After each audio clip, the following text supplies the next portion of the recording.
أعزائي المشاهدين وحلقة جديدة من ليالي لايف. ازيك يا فروحة؟ أخبارك إيه؟ الحمد لله. النهاردة حلقتنا هتكون عن حاجة غريبة قوي، عن الأسود. النهاردة هيبقى حلقتنا بنتكلم عن الأسود وتربية الأسود والسيرك، والأسود اللي بتروح السيرك واللي بتبقى قاعدة في البيت، وازاي نقدر نربيهم وازاي نقدر نعتني بيهم. معلومات هنعرفها النهارده معانا ومعاكم كابتن رامي ابراهيم. اهلا بيك. اهلا بحضرتك. نورنا النهارده. شاكر قوي، منورين بيك. هو طبعا احنا مش هنربي اسود في البيت يعني. لا احنا عندنا اسود جاهزين في البيت يعني. مصر كلها اسود. يعني اولا حضرتك بقالك كام سنه بتدرب اسود؟ والله هي هوايه قديمه جدا جدا، بس ما اتاحليش هذه الفرصه لان انا كنت ضابط بحري. فلما تقاعدت بعد البحريه، هي كهوايه قديمه زيها زي الخيل، زي اللي عنده مزارع مواشي واغنام وحاجات زي كده. بس برضه يعني هوايه الخيل حاجه انا فاهم، انا فاهم، بس هي يعني هي هوايه، هي اولا واخيرا هي هوايه. لما كنت بسافر بره كمان مع المراكب بره مصر، اول ما كنت بنزل في البلاد، بنزل اشوف السيرك وحدائق الحيوان، احاول يعني ادرس سيكولوجيه هذه الحيوانات المفترسه، كيفيه التعامل معاها. يعني حضرتك درست يعني عشان بقى تبقى مدرب اسود، يعني الموضوع اكيد مش سهل، يعني مش تتعامل مع الموضوع مش سهل وما ينفعهوش خبره بس، وما ينفعش يعني لازم في تثقيف معين بوصل ليه علاوه على الخبره. بس برضه مش مضمون طبعا بنسبه 100%، لان تتعامل مع حيوان معروف ان هو شرس. ما انا هقول لحضرتك، هو ده طبعا دي طبعا حيوانات مفترسه، ولكن ربنا بيدي القدره للمدرب ان هو مش هقول لك بيمنع الشراسه اللي فيه او الافتراس اللي فيه، لا هي موجوده فيه، بس بيحاول ان هو يقفل عليه فيها. زي كل انسان جوه منه خير وجوه منه شر، بس الشاطر اللي بيقفل على شر التاني. يعني هم زيهم زي البني ادمين بالظبط. وبعدين الحيوان ده بالذات هو سموه ملك الغابه علشان هو الحيوان الوحيد اللي بيحمل صفه الكرامه في الحيوانات. عنده كرامه بطريقه رهيبه. يعني الاسد بالذات فيه مواصفات مختلفه تماما عن بقيه الحيوانات. حيوان اجتماعي جدا جدا جدا، له انتماء لأسرته، له انتماء لأولاده، له انتماء للمكان اللي بيعيش فيه، بيحترم ذاته. إذا اتعور في غابة ولا حاجة من أثناء شجار، أثناء حاجة، بيخش الكهف بتاعه وبيطلع على شجرة يستخبى عشان بقية الحيوانات ما تشوفش إن هو تم إهانته وفي دم بينزل، بيغادر المكان اللي هو فيه وبيحاول إن هو يستخبى. دي صفاتهم جوه الغابة. حتى إناث الأسود من حنيتها على بعض، إنه لو في أحد إناث الأسود والدة وتعبانة وأنثى تانية والدة، التانية بتاخد أولادها ترضعهم لحد ما دي تشد حيلها. حضرتك يعني متعمق في دراسة السيكولوجية. دي صفاتهم، دي صفاتهم. واخد بال حضرتك طبعا. طيب وإزاي يعني لما يكون حيوان عنده كرامة، زي ما حضرتك بتقول، وهي مظبوط، من مواصفات صفات الاسد، يعني ازاي بتقدر يعني تطوعه وهو عنده كرامه؟ مظبوط. يعني حضرتك عارفه كل حاجه ممكن تحصل بالحب. تمام. الحيوان ده تدريبه بيعتمد على حاجتين: سياسه الثواب والعقاب، وان العضلات بتاعه المدرب تبقى اقوى من عضلات الاسد. فامتى عضلات المدرب تبقى اقوى من عضلات الاسد؟ لما الاسد يبقى سنه من 8-9 شهور لحد سنه ونص، بقدر اشده معايا شويه. وبعدين الاسد بيحب اللحمه جدا. لا يعني حضرتك الاول بتبتدي بتاخده من هو 8 شهور، ولا لازم تاخده هو لسه يعني بيبي خالص مولود؟ لا مش شرط انه يكون بيبي، يعني ممكن مش تاخده شرط انه يكون بيبي لغايه 8 شهور. ممكن 8 شهور، ممكن سنه ونص، ويبدا يشتغل. ابدا اعلمه. يعني حضرتك ممكن سنه ونص علشان يكون ناضج، يقدر يبص لي، يميزني، يقدر يشوف الحاجه وهي اللي بيشتغل عليها وهي محطوطه ليها رصه معينه، يفهم انا هطلب منه ايه. لا ما هو تدريب ان هو يفهم يعني ايه الحاجات اللي مطلوبه منه. انا بتكلم ان هو يبقى مرتبط بحضرتك. ما هو مرتبط بقى بيا بقى ازاي؟ ان انا وقت الاكل بحب اكون موجود. احب يكون في دايما الاحتكاك ما بيني وما بينه. بيعمل حاجه كويسه بياخد لحمه. لو بحاول اني اخليه يحب الشغل ازاي. الاسد طبعا عاشق للحوم طبعا، فبحاول اني اخلي الاسد يحب الفصل التعليمي بتاعه اللي هو القفص بتاع الاسود. اخلي الوجبه بتاعته ااكلها له جوه القفص وهو شغال. ازاي بقى؟ الاسد بشده بحبال وبيبقى ورايا باللحمه، وبعد كده بكون مقرب له الكراسي العاليه اللي بينط عليها، بيبقوا واطيين شويه الاول، وبعدين اعديه من هنا لهنا، بعدين ابدا افتح المسافات شويه وابدا ابعد مجموعه الكراسي الاربع كراسي دول، الاثنين عاليين واثنين واطيين، ابدا ابعدهم شويه. تمام. وابدا افهمه انا كنت عايز منه ايه. ممكن ينزل على الارض ويطلع وبعد كده يبدا يقفز. واخده بال حضرتك؟ وفي الاخر بعد القفز مثلا بديله قطعه من اللحمه، او اللحمه بتتحط على الكراسي اللي هو شغال عليها.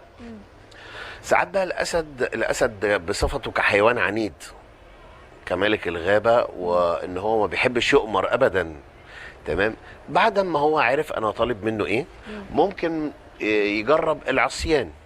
يعني هو فاهم انا عايز منه ايه، يقول لا يقول له هريح بقى، مش هيقعد كل شويه يوجع لي دماغنا. تمام.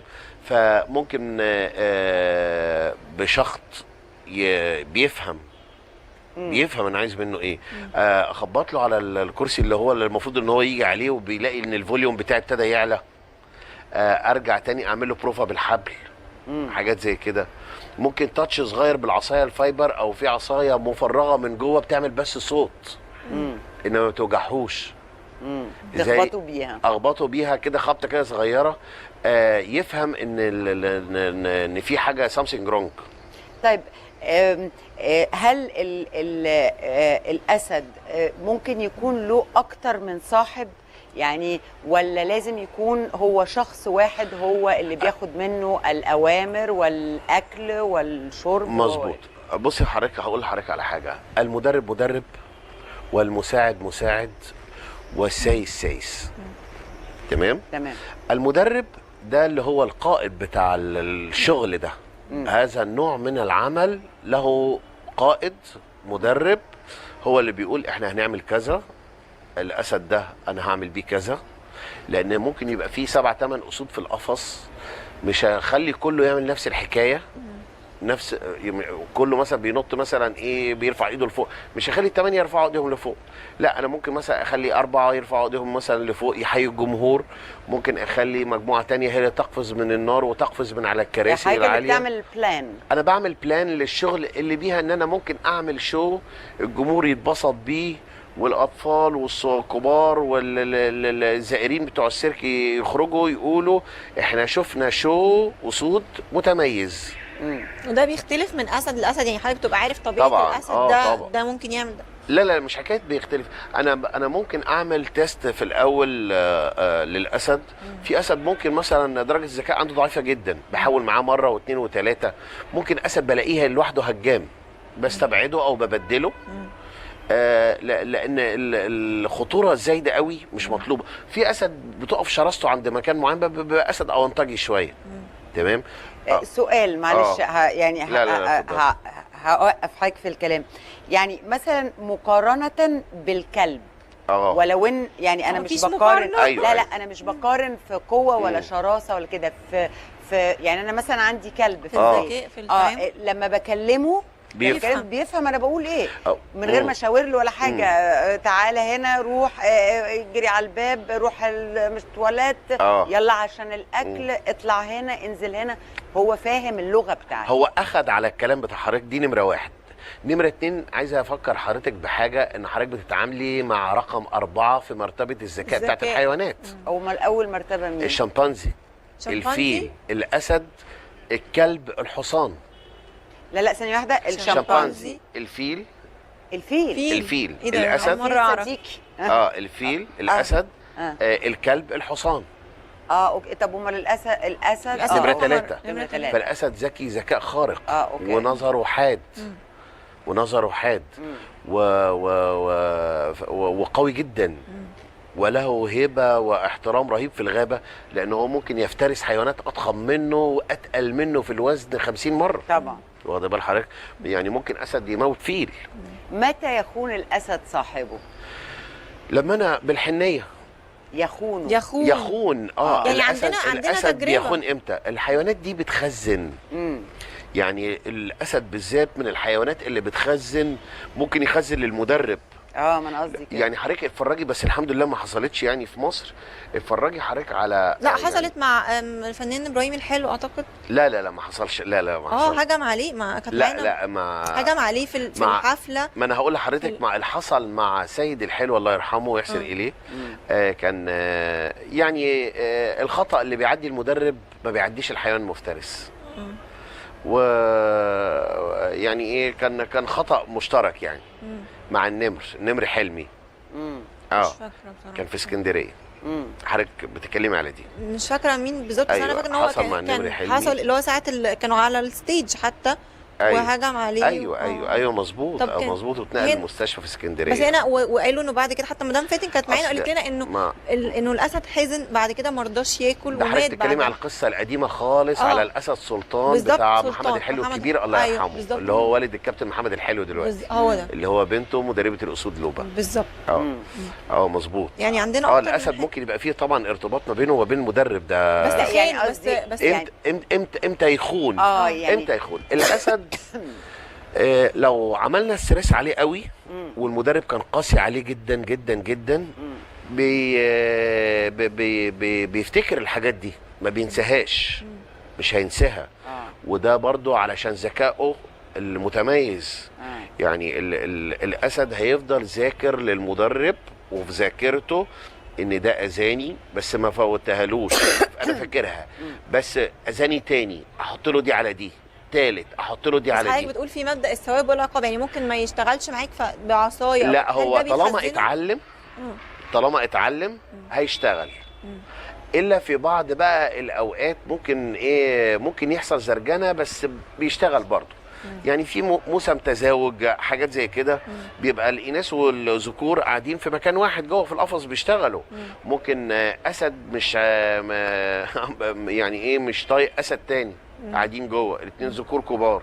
ممكن تحصل معركه جوه القفص. لولا العنايه الالهيه طبعا، ربنا هو اللي بيستر. طبعا علاوه على سيطره المدرب بفضل ربنا جوه القفص. يعني ممكن تقوم معركه. في بيبقى المدرب له بالنسبه للاسد بيبقى له هيبه يعني. طبعا عارفه الاسد بعمل عليه كنترول ازاي؟ بالعين. هو بس يبص لعينك. وما بيقدرش يكمل النظر للمدرب، بينزل وشه. ده بعد قد ايه بقى استاذ رامي؟ يعني بعد قد ايه، يعني فتره قد ايه تبقى العلاقه بقى عشان توصل لكده؟ انا المدرب دايما، ما فيش مدرب عايز يخسر الحيوانات بتاعته.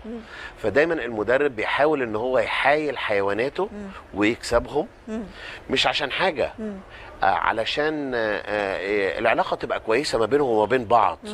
والعلاقه طالما كويسه ما بينهم وما بين بعض، الاسد هيشتغل وهيعمل المدرب اللي هو عايزه، وهيعمل الاوامر الاوردرات اللي بيديها له المدرب هينفذها جوه الشغل جوه القفص. في بقى مش اتفضلي. انا لو مأكله الاسد كويس قوي مأكلاه شبعان على الاخر. نفسي انا اعرف الموضوع ده. ما فيش حته تنتوفه في بطنه طبعا. واكل اكل الزمن كله. ودخلتني انا عليه. يهجم. هقول لحضرتك على حاجه. طبعا انا لا يمكن اعملها. لا ممكن تعمليها لما يكون حتى ميت. لا ممكن تعمليها. ممكن تعمليها. انا عملتها قبل كده اوريدي مع فاتن الحلو يعني. طبعا. انا هقول لحضرتك ازاي. في هرمون اسمه هرمون الادرينالين بيفرزه المخ في الدم. هو الواحد غصب عنه يا استاذ رامي هيبقى. لا ما انا هقول لك لو انت لوحدك جوه. يعني حضرتك فلنفترض ان حضرتك دخلتي مكتب في مبنى الاذاعه والتلفزيون هنا. مكتب فاضي. عارفه ان هو فاضي، او في سين من الناس حضرتك عارفاه. وده المكتب ده بتاع حضرتك. تمام. دخلتي حضرتك لقيتي واحد قاعد جوه في المكتب.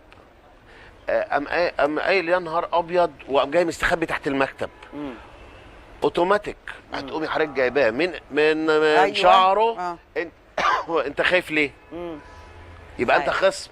يبقى انت عدو ولا حبيب؟ عدو ولا حبيب. بس هو باذن الله حبيب. فهو ده اللي بيحصل ما بين الواحد غريب وبيخش القفص. انما لو مثلا ايه حضرتك داخله معاكي مدرب، هو مش مشغول بيكي خالص، مشغول بالمدرب. مهما كان شبعان، مهما كان جعان، انسان دخل جوه او تواجد مع اسد وخاف منه، الاسد ده بالنسبه له بني ادم، ده حد غريب. تمام. تعالى ما شوف مين ده.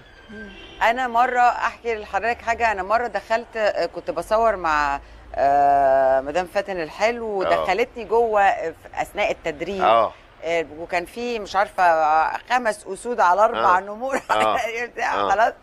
واصرت قالت لي لا تعالي خشي القفص. وانا اساسا يعني جبانه جدا من ناحيه الحيوانات المفترسه. دي حلوات مفترسه. يعني دي ما فيهاش هزار، يعني ما فيش، ولا لو رفعت له حاجب ولا اي حاجه، ما فيش. دخلت الحقيقه، اول ما دخلت لقيتهم كلهم معرفش هم لهم بيزوموا، لا مش بيزوموا، لا يعني ابتدوا يهبوا مثلا او يزقروا الزئير ولا بيهبوا كلهم في نفس واحد. يعني مش يعني طب في حد لو يبقى راضي عني؟ طيب ده تسبيح على فكره. الزئير ده تسبيح. يعني انا عندي اسدين. تسبيح. هو سبح لله ما في السماوات وما في الارض. لا. يعني انا عندي اسدين اما بيسمعوا الاذان ويبقى واضح قوي في الفجر، لازم يقوم يكرر ورا الاذان.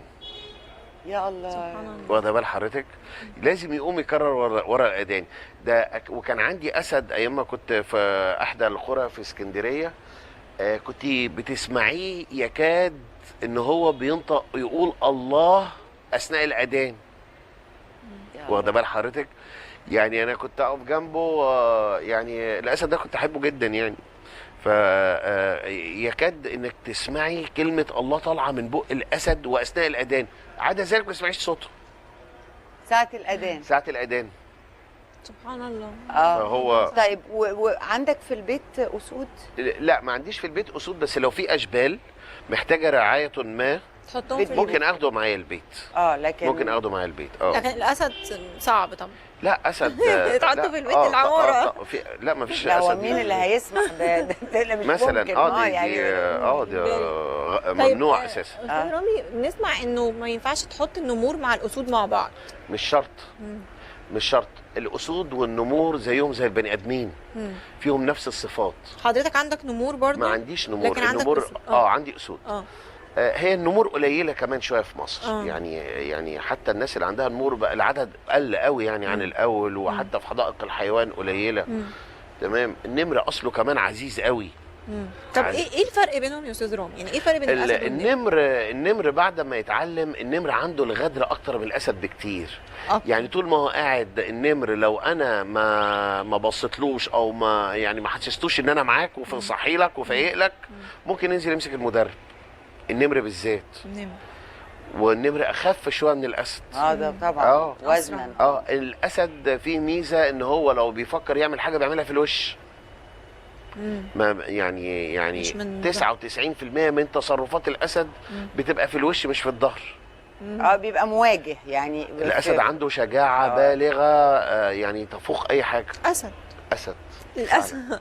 طيب اللحمه بقى يا استاذ رامي مع الاسعار الحلوه اللي انا بيها ده تاكلهم ازاي؟ انا باكل الايام دي بقى فراخ. غير لهم شويه. بغير بقى. بياكل الفراخ الاسد؟ الاسد بياكل فراخ او لحوم. والله بياكل فراخ؟ بياكل فراخ نيه طبعا، كله نيه. سوتيه. انا بهرج طبعا. لا طبعا نيه. اصل ده سوتيه ازاي؟ ده نعمل له اللحمه دي. لا بياكل فراخ نيه طبعا. اي حاجه الحيوانات المفترسه بتاكل لحوم نيه. وفي يوم ممكن ادي لهم فيه سمك فيليه، بكلم بجد والله. سمك بياكلوا بياكلوا سمك فيليه. ولازم يوم صيام في الاسبوع بيبقى يوم تنظيف للمعده. هو بس بياكل ده وجبة في اليوم؟ ياكل الحديد ده ازاي من ايوه بس الجوع؟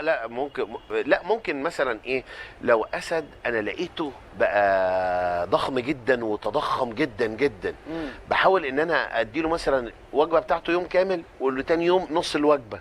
هو بياكل وجبة واحدة في اليوم؟ ياكل وجبه واحده في اليوم. واحدة في اليوم. ده هو اساسا اللي يعني اللي في الغابه بياكل كل 5 ايام، ولو ما لقاش اكل في الغابه، العلم بيقول ان الاسد ممكن يقعد 27 يوم على الميه، وفي اليوم ال 27 يبدا يترنح من التعب.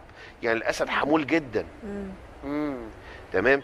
وهو ممكن ياكل كل 4-5 ايام في الغابه، مش عشان حاجه، عشان اللحمه اساسا جوه معدته اللي بتاخد فتره في الهضم. تمام. فهو خلاص اوريدي اصطاد حاجه، او مجموعه القطيع اصطادوا حاجه اكلوها، مش هيقدر ان هو يطلع يجري يصطاد تاني غير لما اللي في معدته ده يحصل له عمليه الهضم. والله مستمتعين جدا استاذ رامي. كان نفسنا الاسد يكون معانا. والله انا كان نفسي اجيب واحد يعني بصراحه. تقول لنا انتوا بقى السيرك اللي تيجوا بقى تتفرجوا. اكيد. ان شاء الله. احنا هنكمل كلامنا مع حضرتك، بس مع بعض سريعا مشاهدينا نطلع فاصل ونرجع مره ثانيه، خليكم معانا.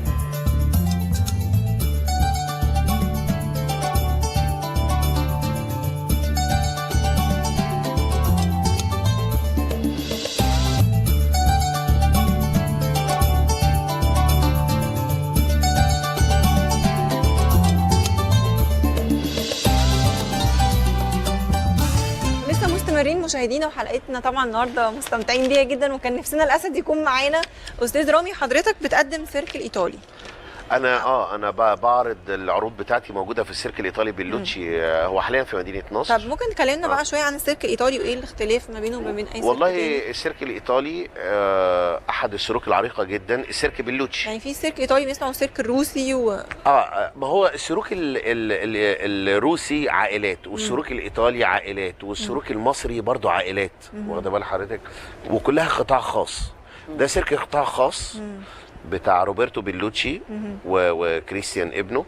دول موجودين في مصر بقالهم 1 و3 شهور تقريبا. السيرك ده سيرك عمره 107 سنة. قديم جدا جدا جدا. بتاع جد والد كريستيان صاحب السيرك، وزار مصر من 60 سنة. وقرر ان هو يجي يزور مصر تاني بعد الثورة، لان هما بيحبوا مصر جدا. فعشان يثبتوا للعالم كله ان مصر امان تاني، وبلد يعني لسه فيها حياه طبعا يعني. هو قرر طبعا ان هو يجي مصر بعد ال 60 سنه، ومنها ان هو يثبت للناس ان مصر دوله محترمه ودوله كويسه ومفيش مشكله فيها، ومنها برضو يقدم عروضه العالميه في البلاد اللي جوه دوله جمهوريه مصر العربيه، جوه جمهوريه مصر العربيه. في ناس في ظل الظروف الجميله اللي احنا فيها انا بستغرب ان في ناس بتيجي، الناس بتقدر السيرك الايطالي ده قوي. ده بقى اللي انا استغربت له. يعني احنا افتكرنا ان احنا مش هنشتغل، الحمد لله شغالين. وفي ناس، بس طبعا اكيد متاثر، طبعا هي متاثره، هي مش زي الاول. بس كريستيان بيحترم الجمهور جدا جدا جدا جدا. مهما كان العدد قليل، في سيرك بلوتشي لازم يشتغل في ميعاده. طب ايه بقى الفقرات اللي عند حضرتك يعني؟ في فقرات، هي طبعا الفقره المصري الوحيده هي الفقره بتاعتي، فقره الحيوانات المفترسه. وبقيه الفقرات كلها ماشيه على السلك. في فقره جونجلير موجوده معايا النهارده، جبتها معايا. جونجلير عالمي جدا في السيرك موجود. وفي فقره هيلا هوب للاعيبه بيفرلي بتلعب بالاطواق. وفي فقرات البيسيكلات، ماشي بالبيسيكلات، ركوب البيسيكلات. وفي فقرات شرايط بتبقى متعلقه فوق في السقف بتاع السيرك، في الشاسيه بتاع السيرك. وفي بنت بتلعب عليها، بتعمل اكروبات عليها. وفي يعني فقرات كتير جدا. طبعا طلاينه كلهم؟ لا، مش شرط، هو سيرك ايطالي. لكن ده في من كولومبيا ومن البرازيل، اللي فقره الترابيز من البرازيل. وفي من امريكا الجنوبيه. وفي من شيلي، وفي من فرنسا فقره اتزان اكليبريست اسمه ماتيو موجود في السيرك من فرنسا. وفي من ده مش البروجرام تقريبا قد ومن ايه؟ ايطاليا ده كتير قوي. ده البروجرام بتبقى قد البروجرام ايه؟ تقريبا حوالي 18 فقره، ساعتين ونص. الناس بتستمتع، بيتخلى لهم بريك طبعا علشان الناس تقدر ايه. وحضرتك شغال كل يوم ولا كل في يوم ايام؟ كل يوم شغالين. بس في الايام ديت بقى احنا ايه بناخد يوم كده هوليداي كده، يوم الاثنين، يوم المظاهرات. طيب يوم المظاهرات اين موقعها؟ قاعده فين؟ في السيرك. في السيرك قاعده مقيمه هناك موجوده في السيرك. كم اسد بقى؟ عندي 6. ما شاء الله. الله يخليك. مين لازم كل يوم حد يروح ياكلهم؟ لا، هو موجود معاهم اساسا العمال بتوعي. العمال بتوعي بتاكلهم، لازم تروح لهم كل يوم. لازم طبعا لازم. طب ايه قد ايه الفتره ممكن تغيبها عنهم؟ يعني اطول فتره ما ينفعش بعد كده؟ لا يعني ما ينفعش تبقى بعيد عن الاسد بتاعك مثلا اسبوع او 5 ايام او whatever، انا مش عارفه. والله ولا حتى لو غبت كتير عادي، يعني لو سافرت عادي. لو سافرت يعني ورحت هو عارفك خلاص. طبعا. طبعا. يعني انا يعني ايه، الاسود دايما ذاكرتها قويه مع المدربين بتوعها. بس ما بحاولش اني اغيب قوي. يعني ما يعني ماكسيمم مثلا لو ظروف قاهريه مثلا اسبوعين. اسبوعين. ظروف قاهريه. راحه. يعني انا مثلا الكلب بتاعي اول ما يشوفني يتنطط هو. القطه بتاعتي، انا هقول لحضرتك حاجه غريبه. هو بيعمل ايه رد انا بخش من العربيه بالعربيه في الارض بتاعت السيرك اللي فيها السيرك من بره. المساعد بتاعي بيعرف ان انا جيت من الاسود، بيلاقي الاسود قامت تفضل رايحه جايه في الاقفاص اللي هي العربيات بتاعتها. عايز ينزل بينزل يشوف في ايه، فيقولوا لبعض كابتن رامي جه. بيعرفوا. طيب بالحيوانات الأليفة الحيوان بيبقى محتاج ان انت تطبطب عليه، تدلعه طبعا. والاسد في حضنك. والاسد تاخده في حضني ازاي ده؟ تاخد الاسد في حضنك؟ لا، مش باخد الاسد في حضني. لان انا هقول لحضرتك على حاجه، انا ممكن اخده فعلا في حضني. يعني عندي واحد، يعني حد من الاسود انا برقص بيه رقصه سلو. يعني برفع الاسد من على الارض، احد اناث الاسود كبيره، حجمها ضخم. يعني حجمها في حدود، وزنها في حدود 200 كيلو. برفعها من على الارض وما تقدرش تطلع مخالبها ولا تعمل اي حاجه خالص. هم بيحسوا بالحنيه، بيحسوا بعدم الخوف، بيحسوا بالطمانينه. ده انا هقول لحضرتك على حاجه كمان في صفات الاسود المدربه بقى. ممكن يقسموا جوه نفسهم احزاب. الحزب الفلاني احنا كده ضد المدرب عشان هو مش مثلا ايه، منع العركه الفلانيه يوم كذا جوه القفص اثناء مواسم التزاوج، وكنت عايز اضرب الاسد الفلاني. فبيقسموا نفسهم احزاب جوه، وحزب بيحب المدرب. تمام. وممكن اسد يغدر، اسد تاني ينزل يحوشه. يعني ممكن اسد يغدر جوه، اسد تاني ينزل يحوشه. طب وتتعامل او هو يبقى عامل حساب الاسد الاسد الفلاني مش هعمل حاجه عشان الاسد الفلاني بيحب. بس استاذ رامي يعني بتتكلم على ان اسد يغدر، بتتكلم عليها كده عادي. يعني هو اسد يغدر دي مش الحمد لله. صعب يعني. الحمد لله عمر ما حصل عندي حادث. الحمد لله. الحمد لله يعني. ربنا يحرسك يا رب. الله يخليكي، متشكر قوي. فانا عمر ما حصل عندي اي حادث نهائيا. انا بشتغل منفردا من سنه 2003. بس بتأمن نفسك يعني ما فيش اي وسائل؟ يعني حد مثلا بيبقى معاك بره ان هو ان كيس جاست ان كيس جاست ان كيس حد يخش يخش يحوش. بس الحمد لله عمرها ما حصلت معايا. ما هو بيعتمد على التدريب. انا الاسود بتاعتي ما بربطش حاجه. اسودي كلها سايبه جوه القفص. وكمان انا لما باجي ادخل الاسود بيبقى في قطعه مزيكا شغاله، الاسود بتخش فري كلهم مع بعض، ما بقاش انا لسه دخلت. وبيبقى الاستاذ عبد الله مراد كان مدير السيرك القومي، هو اللي ماسك مدير الخيمه جوه، هو المذيع، بيبقى لسه بيذيع اسمي، والاسود بتلعب مع بعض وجوه بقى زي فسحه صغيره كده دقيقه قبل ما المدرب يخش. وبعد كده بخش جوه معايا بالظبط ستيك فايبر اللي هو بتاع الخيل بتاع البولو، بتاع البولو. خفيف جدا وما بيوجعش، اكسسوار شغل بس. موجود معايا في ايدي، بشاور الاسود كل واحد يقعد في مكانه، كل واحد بيطلع يقعد في مكانه، بحيي طبعا الجمهور وببدا في الشو بتاعي. والحمد لله بامر الله بينفذوا الكلام ومفيش حد بينزل من مكانه. كان قبل ما ننتقل للسؤال الثاني المهم، يعني كنت اعرف ناس اصحابي كان عندهم كلب روتفايلر. والروتفايلر طبعا معروف ان هو شرس جدا، شرس جدا عشان جدا. فكه جامد، جامد وكده. ومربيينه من زمان وبيحبوه بيحبوهم ومفيش، وبالاوامر ومتدرب وجاي له خواجه يعني يدربه، مش كمان اي حد يعني. خلاص. في يوم الكلب ده زام على صاحبه. حلو. وهما لانهم في حته في مكان في بيت واسع وفيلا يعني وكده، قرر صاحب الكلب ان هو يقتله. لانه يقتله لانه. وبعدين انا يعني سالت بقى لما رحت لهم بقى كده وما لقيتوش، وكانوا زعلانين والعيله كلها حزينه. فين الكلب؟ قالوا لي قتلناه. ليه؟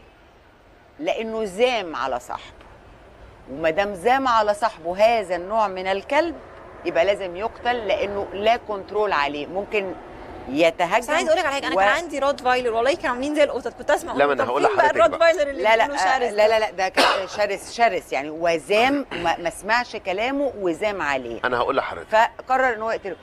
هل ده ممكن يحصل في الاسود؟ لا تقرر انك تقول لا ده مش قادر اعمل عليه كنترول خلاص؟ لا مفيش الكلام ده. ما انا اخليه معايا، اجيب بيه انجاب واحبسه، ما اخشلوش. بس انا يعني ايه، يعني اسد غير طباعه وقلب كل صفاته الكويسه 180 درجه وتحول بقى لحيوان شرس جدا جدا جدا، ومش طايق حاجه اسمها بني ادم، وبيبقى عايز يخش من المشاية اللي بيخش منها على حلبة الشو، بيبقى داخل طاير على المدرب. واخد بال حضرتك؟ متمرد بقى. خلاص بقى. واخد بال حضرتك؟ لا ده انا ما فيش يعني اني اموته او الكلام ده. لا خالص. لا ده انا احبسه، اعمله الانجاب. صح. حديقة حيوان خاصة او حديقة حيوان عامة ممكن يتبدل بشبل تاني والناس تاخده تتفرج عليه. واخده بال حضرتك؟ يعني ليها كذا صرفه. انما اني اقسو على الحيوان ان انا اقتله علشان زام او لا. والغلطه اولا واخيرا غلطه صاحب الكلب. بصي حضرتك، هو يا اما في اهمال في الطعام، فهو حط له اكل متاخر شويه او جوعه شويه، يا اما ما ادالوش الديستمبر بتاعه والتطعيمات الخاصه بالسعار والكلام ده كله، او ادى التطعيم وبس التطعيم ما كانش مظبوط. ده كان بيعملهم احسن من ولاده، ده بيعامله اصل الكلب الروتفايلر من الكلاب اللي بتحب تصاحب واحد بس. يمكن كلاب الروتفايلر بتحب تصاحب واحد بس. والله انا كان عندي ما كانش شرس، او حسب المكان اللي هو متربيين فيه، مش مشكله. حسب. انما ممكن يكون الكلب في حاجه نرفزته، بس عامة وارد ان هو يزوم، يعني وارد مفيش مشكله. انت عارف انا قصدي ان انا اقتله. انا قصدي يعني انه ده لما بيحدث هذا في حاله الاسود، لا في حاله الاسود لا بترحلوه مثلا، ممكن تودوه ممكن اوديه ابدله. لا مستشفى المجانين بقى. ايه مستشفى المجانين. بحبسه في القفص بتاع المجانين. ايوه. طب هو سنه قد ايه يعني؟ العمر الاسد قد ايه؟ لا بيختلف بقى من اسد الغابه لاسد الاسر. طب ايه الفرق الاول ما بين اسد الغابه ده طبعا حيوان مفترس جدا جدا، ما شافش بني ادمين. تمام. فاسد الغابه ده عمره تقريبا من 15 سنه ل 18 سنه. 15 سنه 18 سنه ليه؟ ده العمر القصير بتاع الاسد على فكره. العمر اللي بقى اللي اطول 22 ممكن يوصل ل 27 حسب الرعايه. الاسد الغابه بياكل كل 4-5 ايام. اسد الغابه بيعدي عليه مواسم جفاف. اسد الغابه بالليل قاعد في الطل. اسد الغابه ما بياخدش تطعيمات، ما بياخدش فيتامينات. اسد الغابه سايب في وسط قطيع كبير من الاسود وممكن يهاجم اي حيوان تاني، ممكن يعوره ودمه يسيل، وممكن يحصل له اي انفكشن في جسمه وتعمل له التهابات. فكل الحاجات دي بتاثر عليه. انما اسد الاسر لحمه كل يوم. هو بيطعم يا بيطعم يا كابتن؟ بياخد الديستامبركات والسعار. والسعار، بياخد ديستامبركات ده والسعار. مين بقى الجريء الشخصيه الانتحاريه اللي بيطعم الاسد؟ الدكتور المناضل اللي بيديهم لا، في دكاتره مناضله كتير والله. طبعا. حدائق الحيوان العامه، حديقه حيوان الجيزه واسكندريه والحدائق العامه فيها دكاتره 100/10 لحيواناتهم. تمام. وفي دكاتره تانية تخصصاتها الحيوانات المفترسه. تخصصاتها الحيوانات المفترسه، فشاطره في موضوع الحيوانات المفترسه. طيب الستات الاسود بيبقوا فعلا اشرس من الذكر؟ مش شرط، انشط ممكن اسمعها، انشط لكن مش اشرس. لا، هما بيقولوا اشرس علشان هي انشط فاخف منه في الوزن، فبالتالي بقت اسرع منه، فهي اللي بتصطاد. يعني ايه فرق التدريب؟ يعني لو بتدرب ذكر عن انثى، لا، الاثنين نفس المستوى الذكاء ونفس الصفات، مش مستوى الذكاء. يعني بتتعامل معاهم نفس الصفات. ممكن احد الاناث تبقى شرسه، وممكن احد الاناث، يعني اللي برقص بيها سلو دي انثى. اسمها ايه بقى؟ شيري. انا عندي شيري وريتشارد وماريو. بيعرفوا اساميهم طبعا. يعني لو اسد نايم وناديت اسمه كلهم بيبقوا نايمين كده في وقت الشمس. يعني بيبقى كشف الفاص بتاعتهم والشمس داخله جوه العربيات، فهم بيحبوا الشمس، فبيبقوا نايمين وساعات ساندين رجلهم على الحديد ونايمين على ظهرهم ورجلهم مبسوطين. يعني بيبقوا مبسوطين. ممكن اقوم جاي منادي اسد باسمه، يقوم جاي مقلوب جاي باصص لي زي يقول لي عايز ايه؟ بيستحموا طبعا. لا في الصيف. بتحموهم ازاي دول كمان؟ زي ما حضرتك كده بتغسلي العربيه كده في المشحمه بتاعت العربيات في البنزينه بالخرطوم بتاع الميه. ايوه. بس بحط بقى شامبو علشان المعرفه والشعر والكلام ده. يعني تبقى ريحه الاسد حلوه، شعره نظيف. هو الاسد بيحب النظافه. هو الاسد لوحده زي القطط. شوف حضرتك القطط بيحصل غراميات بقى، يعني اسد يحب طبعا واحده ممكن طبعا هي دي حبيبته، وممكن الواحده دهيت الانثى دهيت ما تحبش غير الذكر ده. طيب ممكن هو يحبها ما تحبوش النتايه دي وهي تكون عينها على حد تاني. وارد. طبعا. ويغيروا مثلا الرجاله من بعض. يغيروا وبتحصل معارك. لا والله. والله تحصل معارك، بس هو الحمد لله كل اسد بيبقى في عربيته. والكنترول بتاع المدرب لو مش قوي ما توقفش في طريقهم لو سمحت يا كابتن. ما احنا هنضيع في النص لو سمحت ما توقفش في طريقهم. لا، ما بقفش في طريقهم طالما خلصوا الشو، ما بقفش في طريقهم. مفيش طب مشكله. بتفسحهم يعني ايه الريورد؟ يعني ايه المكافاه بقى اللي بتكافئها لهم؟ يعني فسحه اكل، هو الفسحه بتاعتهم او المكافاه لا، انا بتاعتهم الاسود بديلهم فسحه فعلا. اما في وقت الظهر مثلا بيبقى عندي اجازه من الشغل بتاع الصبح. بروح السيرك، بخلي الولاد ينصبوا القفص اللي بتاع الشو، وافضي الكراسي كلها من جوه وانزلهم يلعبوا واقعد جوه معاهم. احنا ننتقل لفاصل. اتفضل. ونشوف فقره من فقرات السيرك معانا، ونرجع نستكمل حديثنا مع كابتن رامي إبراهيم.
وبنرجع نستكمل حلقتنا مع حضرتك يا كابتن. والحقيقه الحديث عن الاسود شيء ممتع جدا، لانه حيوان يعني ما حدش يقدر بصراحه، اللي بيحب الحيوانات عموما بيحب اي حيوان. دي مظبوط. يعني تحب الاسد والفيل والكلب والقطه يعني مظبوط. قلبك بيرق جدا. مظبوط.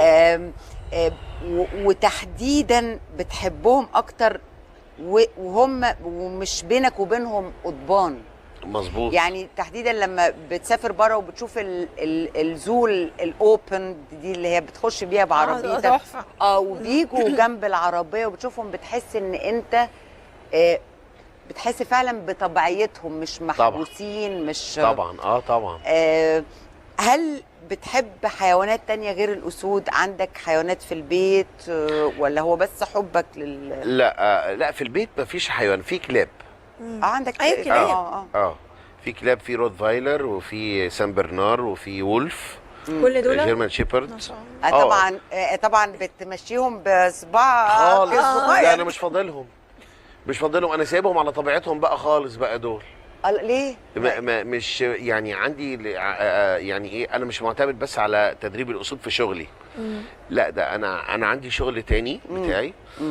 بس ايه يعني الشغل ده هو يعني مالي الوقت شويه، مش مديني وقت حتى يعني. بس الكلب يعني العلاقه بقى اللي بين حضرتك وبين الكلاب وبينك وبين الاسود ايه يعني؟ انه لا انا هقول لحضرتك على حاجه. انت بتتكلمي عن حيوانات اليفه، مفيش مقارنه، والاسود بنتكلم عن حيوانات مفترسه. يعني ده فرق شتان. لا اصل الكلب زي ما اللي بين الكلب تحس وبيحبك، يعني تحس بحبه ليك. الكلب ممكن تطوعيه ان هو ممكن يروح يجيب الجران ويجي. صحيح. فاهمه؟ الاسد مش كده قوي يعني. الاسد ما يحبش صاحبه يعني هو شرس طبعا، حيوان شرس، ما فيش مقارنه. طبعا الاسد حيوان مفترس. اتفضلي حضرتك. لا كنت بتكلم على الكلاب، اختلاف الكلاب انواعهم. يعني حضرتك بتقول ان حضرتك عندك روت فايلر وايه تاني؟ وسان برنار وجيرمان شيبرد. دول بقى دول كلاب عنيفه، مش كلاب. لا سان برنار والله انا هقول لحضرتك على حاجه. انا عامه ما بحبش ان الحيوانات عندي تبقى عنيفه، حتى الكلاب. يعني حتى الكلاب ما بحبهاش. يعني ايه، حيوانات حلوه للحراسه، هي بطبيعتها يعني بتحرس الكلاب. يعني هم هبوا بعض، اهم حاجه هم هبوا بعض. يعني ما فيش اي مشاكل. لا ما فيش مشكله. بس ممكن يحصل مشكله امتى؟ لو حسوا مثلا ان انا صوتي عالي مع حد وابتديت اشوح. الله اكبر. تمام. هو بقى ايه، هم ينبهوا بعض. الحق بيتخانق، هم بيعتبروها كده. يخشوا بقى ايه، نقف حواليه كده نستعد. فانا بلاقيهم بقى جايين ابعدهم بقى شويه. ما هو حيوان وافي جدا. ايوه. اوفى الحيوانات الكلاب. ما عندكيش فكره. اوفى الحيوانات فعلا الكلاب. صحيح. فاهمه؟ انما بس انا عندي اسد غريب برضو. يعني الاسد ده اللي بعشقه بصراحه، يعني اسمه ماريو. الاسد ده عنده حنيه، عنده 3 سنين ونص او 4 سنين، عنده 4 سنين. في حنيه غريبه. ماريو تحديدا يعني بعمل معاه حاجات عجيبه انا في الشو. ايه بقى؟ يعني ممكن اديله ظهري يقوم جاي نايم على كتفي. يعني وهو قاعد طبعا ايه، هو باين ان هو اطول مني طبعا جوه في القفص، يقوم جاي نايم هنا على كتفي وجاي ايه حاطط ايده الثاني على كتفي الثاني، ايده اليمين. طبعا حب. بيحسوا بيك لما تبقى لا قدر الله عيان تعبان، نفسيتك مش حلوه. دخول القفص الاسد بيقدر يعرف اذا كنت انا مبسوط ولا متضايق، وانا برضه يعني بعرف ده تعبان، ده عنده برد. ده يعني انا عندي اسد عنده برد دلوقتي اسمه ادهم. قاعد جنبه امبارح طول اليوم. لا والله. والله عنده برد، فبديله بقى العلاج المخصص بتاعه. وما جيتش البرنامج غير لما اطمنت ان هو شد حيله شويه. مش عشان حاجه ولا عشان انا بشتغل بيه، علشان ده الاسد ادهم بتاعي اللي انا بحبه. تحب الاسود يعني؟ طبعا. يعني لو تعب او عنده التهاب في الحلق، فاديت له علاجات معينه علشان تقلل له الالتهاب ده لحد ما ابتدى ياكل. انا عايزه ياكل زي الطفل الصغير كده، زي ابني احمد مثلا. انا عندي ابني احمد ده مجنون اسود برضو، طالع نفس بس بنحاول بقى انا ومامته ان احنا نبعده عن السكه دي خالص. يعني خطر، ايه، صعب. هو انا اساسا تعليم فرنساوي في اسكندريه، كنت مدرستي كانت مدرسه فرنساوي، وهو احمد امريكاني زي مامته. ف انا بحاول يعني، مش انا عايزه يبقى ايه الهوايه بتاعته، يعني ينميها بس بعد زي ابوه زيي، بعد ما يخلص يخش في الكارير اللي ربنا قسمه له ويمشي فيه. الهوايات دي حاجه تانية، دي هوايه احنا بقينا بروفيشنال فيها الحمد بس ما لله. تخافش عليه ان هو يخش في حاجه؟ ما بيخشش. لا، ما بتخافش عليه ان هو يبقى هو ده حتى بعد ما يخلص لا دراسته انا بحاول وكل اني حاجة. ابعده عن الموضوع ده. يعني اصل حاجه ليه مش بقى حلوة. الموضوع ده خطأ يعني بقى، ايه؟ في غير ناس ان هي خطر، مشاكل. مشاكل لا مشاكل، وده يعني مشاكل. طبعا. في ايه يعني؟ ايه نوعية المشاكل؟ لا طبعا. لا في مشاكل كتير مع مع اوكي. ففي مشاكل طبعا كتير، وغيرة عمل كتير طيب يعني وهو لو هو بيحبه بتجيب لهم، لو هو مثلا عندك شبل صغير ممكن تجيبه بقى، ممكن ده بتسمح له ان هو حب الحيوانات بس مش اكتر. لكن مش زي شبل، زي خروف صغير، زي بصي اي حاجه في الصغر مش مؤذيه، مش مؤذيه. لغايه سن كام بقى تقدر؟ الأسد. لا مش حكايه لحد سن كام، انا ما بشبطهوش. لا يعني لا الاسد لغايه دلوقتي سن كام؟ في البيت. يعني انا دلوقتي جايه لكم زياره في البيت وعندك اسد، لغايه اني سن اسد تقدر تجيبهولي وتقعدهولي جنبي؟ حسب هدوء هذا الاسد. يعني انا ماريو ده مش عايز اقول عنده 4 سنين، اتمنى ان حضرتك تيجي وتشرفوني. ايوه هفرجك الاسد ده بيعمل ايه جوه القفص. طب عنده حجمه قد ايه؟ قد كده بقى ولا حجمه قد كرسيين كده جنبكم وانتوا الاثنين جنب بعض. وحضرتك عايزنا نيجي ليه؟ علشان تشوفي الاسد ده. شوفي رغم ان هو اسد هتقولي لي يا رامي انا مش عارفه، مش مصدقه. ياه والله لازم تقولي. لا هنجيلك ده اكيد. عايزين احب السيرك. يعني وده بال حضرتك لازم تيجي، مش هتصدقي ان ده اسد. وديع بطريقه لا تتخيليها. وبرضه بحذر من الغدر. هرجع في الاخر اقول لحضرتك ايه، حيوانات مفترسه. مفترسه ولكن على حظنا انا وانت يا فرح. لا لا لا لا غدر بقى. لا لا لا الاسد ده ماريو ده بالذات، اصل ممكن تلاقي مثلا حاجه كده في كل مثلا كام الف اسد. طبعا واخده بال حضرتك؟ هدوء الدنيا وحب الدنيا وحنين جدا جدا جدا فوق ما تتخيلي. الاسود انواع طبعا. يعني في نوع مثلا زي الحصينه كده. أيوة. العربي طبعا طبعا في الاسد الاطلسي ده بيعيش، موطنه كان الاساسي المغرب. اني احسن اسود؟ والله الاسد اللي في امريكا اسد حجمه لونه نفس لون الاسد الافريقي، ولكن المعرفه بتاعته اللي هو الشعر الكثيف اللي بيطلع له لونه اسود وكثيف جدا، بيصل لحد نص ظهره. شكله غريب. وحجمه ضخم جدا. الاسد الافريقي شرس. شرس. تمام. في الاسد الاسيوي شبه الاسد الافريقي ولكن اقصر شويه واهدى شويه وحركته سريعه. وحضرتك خديها كده قاعده، اي حاجه قريبه من خط الاستواء شرسه. حتى الاصلات في التعابين، الاصلات الهندي والحاجات دي هاديه، انما البوه والاناكوندا الحاجات اللي قريبه من خط الاستواء شرسه. حتى البني ادمين هناك عنيفه. حضرتك ما جربتش تتعامل مع الافاعي والسنيكس؟ لا انا بدخل التعابين على الاسود. يعني عندي تعابين ضخمه. لا حضرتك بتدرب تعابين كمان؟ التعبان ما بيتدربش. التعبان حيوان بيشعر، يعني كل جسمه كله زي سنسورز بتاعت العربيه كده. بيقدر يحس يعني باللي ماسكه، باللي شايل التعبان. بيعرفك من اللمس. طب طبعا. لا كلمنا شويه عن التعابين بقى. ده حيوان مش بيشوف. هو عنده عين بس مش بيشوف. لكن بيشعر. وحيوان مش بيدرب، ممكن يتعمل بيه بس شو. يعني لا يعني ممكن يعني ما تقدريش تقولي للتعبان تعالى هنا يجي. لا يعني بس ممكن يلف يموت. دي التعابين العاصره. التعابين العاصره. ولكن هرجع اقول لحضرتك الافريقي شرس. التعبان يعني ايه خطر التعبان يعني؟ التعبان اساسا اكيد انت اللي بتدربهم مش سام، يعني اكيد مش هتجيب تعبان سام عشان لا مش سام. في حوالي 12500 نوع من التعابين. تمام. ال 12500 نوع من التعابين دول في منهم احجام لا تتعدى ال 20 سم، زي الطريشه، ومفيش يعني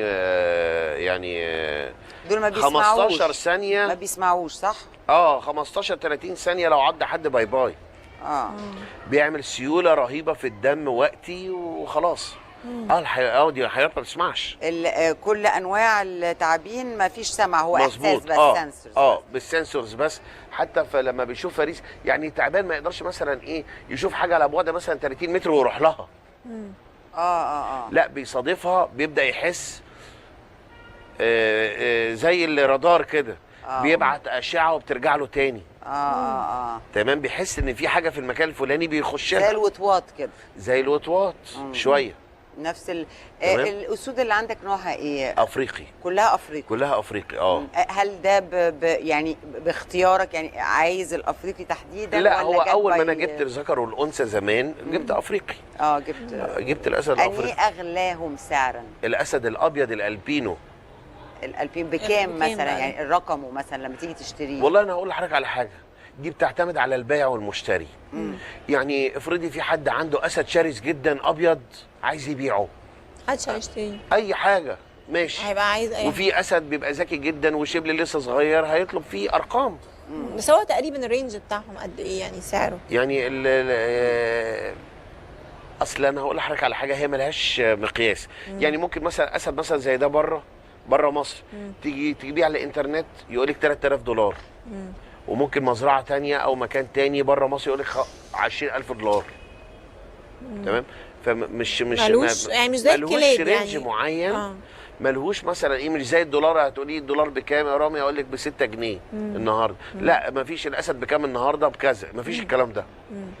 مفيش الكلام ده. حسب طباعه وحسب شكله وحسب سلالته وحسب الاب. وكل واحد ومزاجه بقى اللي وكل واحد ومزاجه. طبعا بقى هو شايفه يساوي $100,000. زي الخيول العربي، في حصان عربي ممكن مثلا يبقى ثمنه 10000 جنيه ومختوم. طب ب 10000 جنيه ليه ومختوم؟ اكيد في حاجه معينه حصلت. وفي حصان عربي ب 10 مليون جنيه ومختوم، علشان برضه بيعمل حاجات معينه ودم معين وسلاله معينه وشهادات معينه. والله يعني انا عايزه اقول لك احنا مستمتعين جدا جدا جدا بالحلقه. واستاذ رامي انا اكتر، تنورتنا النهارده، نشكرك. شكر قوي. واستمتعنا كمان بالمعلومات الجميله دي عشان لو فكرنا نربي اسود يعني بس لازم تقولوا انتوا اسره البرنامج بقى. برنامج طبعا لازم طبعا الايطالي اكيد. طبعا لازم تنورونا باذن الله. وفرصه احنا في مصر، وهيبدا يعمل جولات جوه جمهوريه مصر العربيه. اول مره ده كان في اسكندريه وبعدين جه القاهره. يبدا بقى يروح بقى المحافظات الثانيه بناء على طلب المحافظات. هيروح الاسماعيليه ويجي 6 اكتوبر للناس اللي مش قادره تيجي من 6 اكتوبر، وهيروح صعيد مصر بالكامل ان شاء الله باذن الله. فلازم تقول لنا قبل ما السيرك يمشي ان شاء الله باذن الله. باذن الله. بنشكرك جدا جدا. انا المتشكر.